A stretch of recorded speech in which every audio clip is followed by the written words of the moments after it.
Masih bersama kami di Prime Market Highlights. Kita ke informasi mancanegara. Israel dan Suriah sepakat maksud kami untuk gencatan senjata usai memanasnya konflik kedua negara dalam beberapa hari terakhir. Ya, kantor kepresidenan Suriah menjamin perlindungan warga sipil dan pengiriman bantuan kemanusiaan tanpa hambatan. Israel dan Suriah sepakat untuk melakukan gencatan senjata usai konflik yang memanas antar kedua negara tersebut dalam beberapa hari terakhir.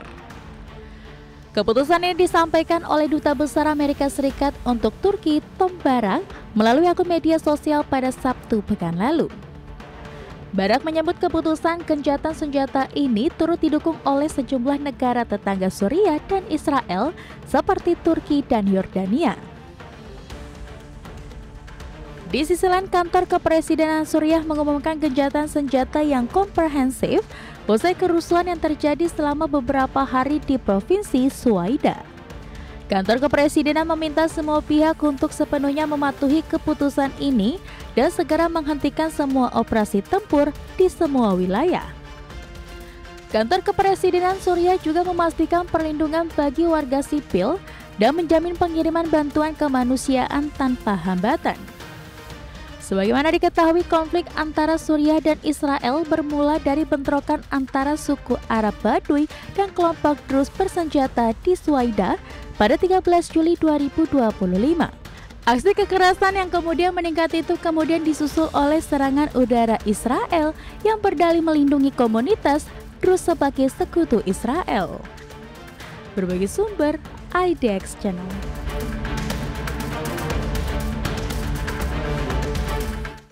Perwakilan Iran di PBB telah mengirimkan laporan resmi terkait kejahatan perang Israel selama agresi ke Iran sepanjang Juni 2025. Misi tetap Iran di PBB menyebut serangan Israel sebagai pelanggaran berat terhadap piagam PBB, hukum internasional, konvensi Jenewa, dan standar hak asasi manusia internasional. Misi tetap Iran untuk Perserikatan Bangsa-Bangsa di New York telah mengirimkan laporan yang merinci kejahatan Israel selama 12 hari agresinya sepanjang Juni 2025 kepada Dewan Keamanan PBB.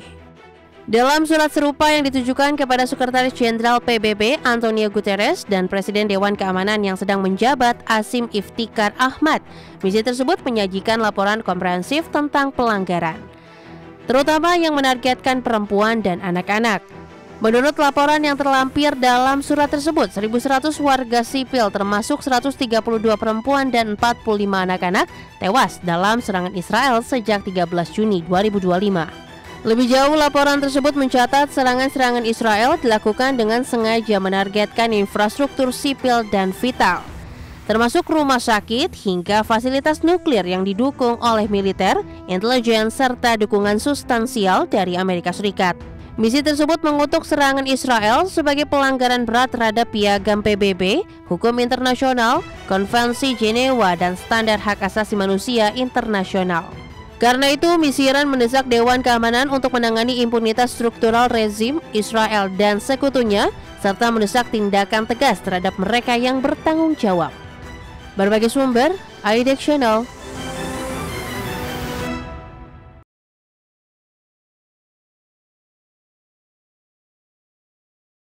Perdana Menteri Jepang Shigeru Ishiba tengah menghadapi ancaman pemunduran usai kekalahan koalisi pemerintah dalam pemilu akhir pekan lalu. Namun demikian, Ishiba mengaku akan tetap menghormati hasil pemilu.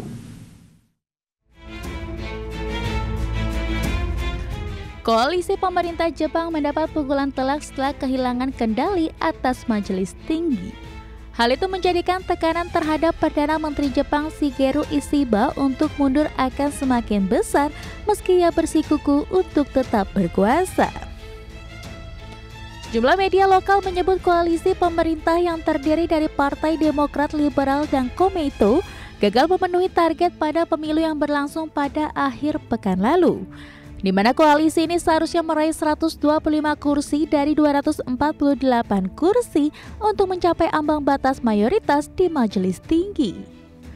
Oleh karena itu, LDP dan Komeito perlu memenangkan sedikitnya 50 kursi dalam pemilu tersebut. Namun upaya itu gagal meski LDP masih menjadi pemilik suara terbanyak di parlemen. Dan dengan hanya 1 kursi tersisa yang akan diumumkan, koalisi tersebut hanya berhasil mengamankan 47 kursi. Alhasil LDP dan Komeito kini memiliki total 122 kursi atau turun dari 141 kursi. Dengan demikian, pemerintah telah kehilangan mayoritas di kedua majelis parlemen setelah sebelumnya koalisi pemerintah telah kehilangan kendali atas majelis rendah yang lebih berkuasa pada Oktober 2024. Perdana Menteri Shigeru Ishiba mengakui situasi ini sangat sulit bagi koalisi pemerintah, namun Ishiba menyatakan akan tetap menerima hasil pemilu parlemen dengan rendah hati dan tulus. Berbagai sumber, IDX Channel.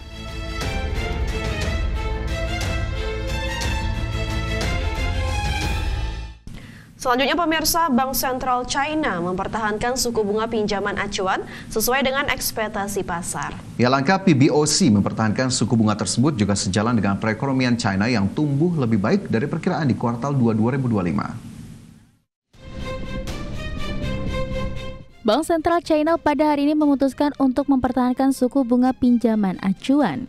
Keputusan tersebut sesuai dengan ekspektasi pasar setelah data ekonomi kuartal 2 2025 menunjukkan hasil yang lebih baik dari perkiraan. Berdasarkan keputusan PBOC, suku bunga pinjaman acuan tenor 1 tahun dipertahankan di level 3%, sementara suku bunga pinjaman tenor 5 tahun juga dipertahankan di level 3,5%. Adapun sebagian besar pinjaman baru dan pinjaman berjalan di China mengacu pada suku bunga pinjaman 1 tahun, sedangkan suku bunga pinjaman 5 tahun menjadi patokan dalam penetapan suku bunga kredit kepemilikan rumah. Langkah PBOC mempertahankan suku bunga pinjaman acuan juga sejalan dengan ekonomi China yang tumbuh lebih baik dari perkiraan pada kuartal 2 2025. Hal ini menunjukkan ketahanan terhadap tekanan kebijakan tarif resiprokal dari Amerika Serikat. Berbagai sumber, IDX Channel.